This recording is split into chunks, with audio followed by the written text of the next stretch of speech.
Aku akan menceritakan sebuah kisah gelap yang terjadi di balik pintu yang tertutup. Kisah tentang pengkhianatan finansial yang paling menyakitkan.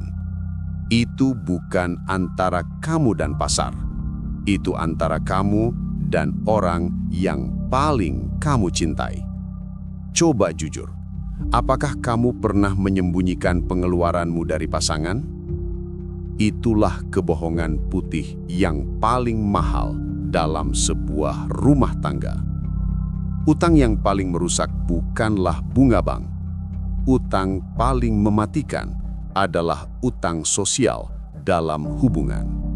Ini adalah kontrak terselubung yang mengikat kedua masa depanmu. Kita akan bongkar mengapa kejujuran finansial adalah investasi tertinggi dalam sebuah pernikahan. Jebakan pertama, utang ego bersama. Kamu berutang bukan karena butuh, tapi karena ingin dilihat mewah oleh orang lain. Pernikahan mewah, kado yang dipaksakan. Utang ini menghancurkan future freedom kalian berdua secara simultan. Pikirkan secara logika, mengapa membeli validasi sosial dengan harga puluhan tahun kerja keras? Jebakan kedua, biaya maintenance hubungan. Kamu menunda pembicaraan serius tentang keuangan karena takut berkonflik. Ketidakjujuran hari ini adalah bunga yang menumpuk untuk pertengkaran besar di masa depan. Bunga ini menghancurkan aset terbesar kalian berdua, yaitu trust. Utang trust jauh lebih sulit dilunasi daripada utang bank manapun. Jebakan ketiga, utang gaya hidup yang berbeda level. Salah satu pasangan terbiasa konsumtif, sementara yang lain ingin menabung agresif. Konflik nilai ini menciptakan rem darurat pada potensi pertumbuhan aset bersama. Solusinya bukan memaksa, solusinya adalah menyelaraskan visi financial freedom kalian bersama. Transformasi pertama, ubah pasangan Anda menjadi kapitalis bersama. Bangun cash flow pasif bersama, bukan hanya membangun tagihan bersama. Tentukan angka FIRE kalian berdua sebagai tim. Uang tidak boleh menjadi sumber konflik. Uang harus menjadi alat negosiasi untuk tujuan hidup. Pikirkan logika ini. Pasangan yang jujur tentang uang, lebih kecil kemungkinannya berbohong tentang hal lain. Karena kejujuran finansial adalah pondasi paling radikal dalam membangun trust abadi.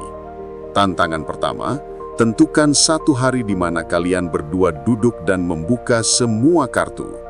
Jujur tentang utang tersembunyi dan pengeluaran yang memicu utang ego. Tantangan kedua, buat satu rekening rahasia untuk setiap pasangan. Rekening ini adalah buffer mental untuk pengeluaran kecil yang tidak perlu dipertanyakan. Ini adalah izin finansial untuk menjaga integritas dan individualitas. Tantangan ketiga, definisikan ulang kekayaan. Kekayaan kalian bukan soal rumah besar, tapi jumlah waktu yang bisa kalian habiskan bersama tanpa harus memikirkan gaji. Hitung biaya oportunitas dari setiap konflik finansial. Berapa jam deep work yang hilang karena kalian bertengkar tentang uang? Kekuatan kalian ada di persatuan nilai. Jangan biarkan ego atau rasa takut menjadi biaya termahal dalam hubungan kalian. Keputusan ini lebih radikal daripada keputusan membeli saham manapun, karena ia melibatkan aset termahal yang kalian miliki, komitmen. Saatnya membuat kontrak baru, kontrak yang dibangun di atas kejujuran brutal. Utang buruk harus dihentikan bersama. Utang baik harus dikejar bersama. Terima kasih telah berani mendengarkan kebenaran yang menyakitkan ini. Jangan pergi dulu. Video selanjutnya akan membahas sesuatu yang tidak kalah penting. Bagaimana cara mengubah passion Anda menjadi passive income yang terstruktur? Tekan subscribe sekarang sebagai janji membangun trust dalam hidupmu. Sampai jumpa di video berikutnya, di mana kita akan merancang sistem cuan yang paling jujur.